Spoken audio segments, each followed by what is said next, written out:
Hi everybody. Today I'm going to talk about how to use mnemonics in a French classroom.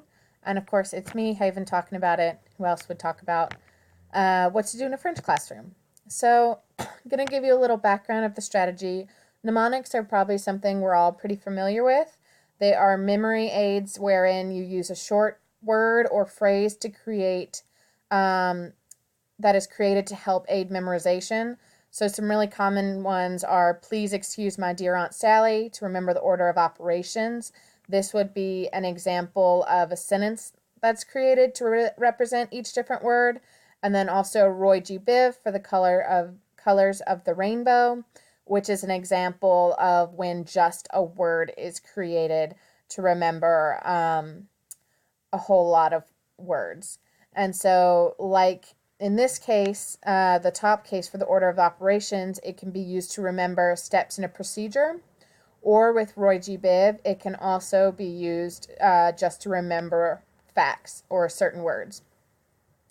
One thing the reading really mentioned was that mnemonics are useful when teachers make them or when it's a common mnemonic, but it also is even more effective if students create their own mnemonics because they have to process through the information and really think about each word when they create their own mnemonics, and it's even more personal for them.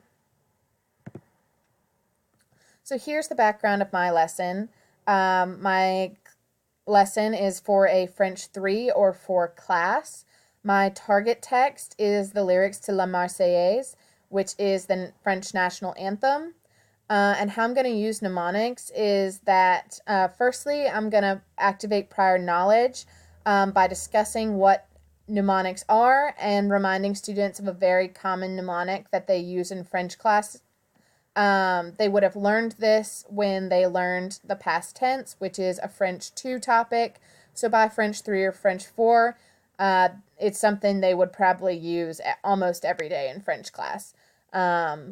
So after that, I'm going to break down the steps or the procedure of translation because a main important objective of my lesson with La Marseillaise, which is a very difficult text for that level, is to get them to see how you can break down something that seems really complicated and really hard and break it into smaller parts so that it is translatable and it is understandable. So we're going to break down the steps of translation. I'm going to give an example of a mnemonic, and then students are going to create their own mnemonic to help them remember this procedural knowledge. So review.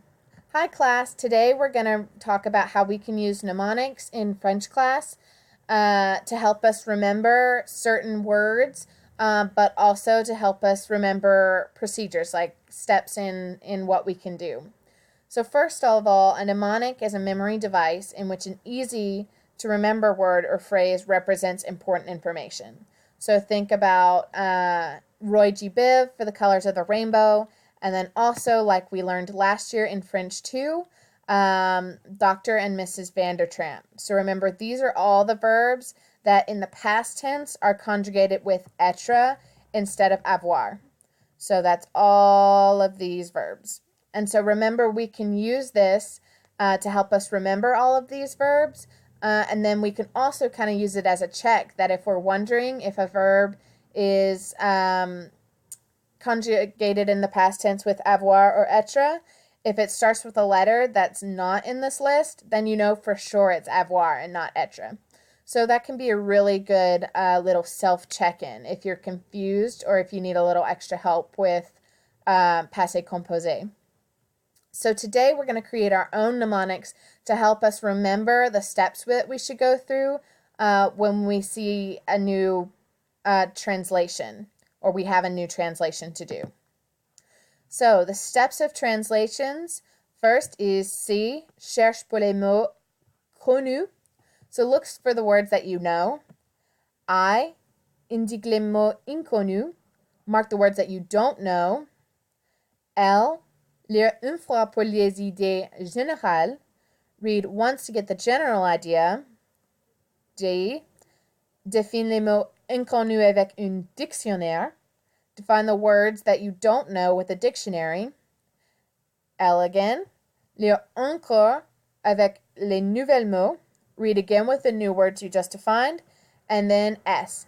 Summarise les idées importantes. Summarize the important ideas. So this is just a step breakdown of a way that we can tackle a translation. So as you get more comfortable with the skill of translation, you might add in more steps. You might skip steps that you don't feel are as helpful. But right now we're just going to start with these steps. And this can really help a paragraph in French feel a lot less intimidating because you know a certain step that you can do to start the translation. You don't have to look at all these words that you don't know and be really overwhelmed. So my example of a mnemonic is, can igloos last during long summers? CILDLS. So now you're going to have a little bit of time to work on your own mnemonics. And if you want an easier challenge, you can do it like I did in English. Or if you want to make it extra hard, you can even make your words to be a sentence in French. But make sure that you have all of our steps, and please copy down what each letter means and then create your own mnemonic. Okay, I hope this lesson about mnemonics in French class has been very helpful. Goodbye!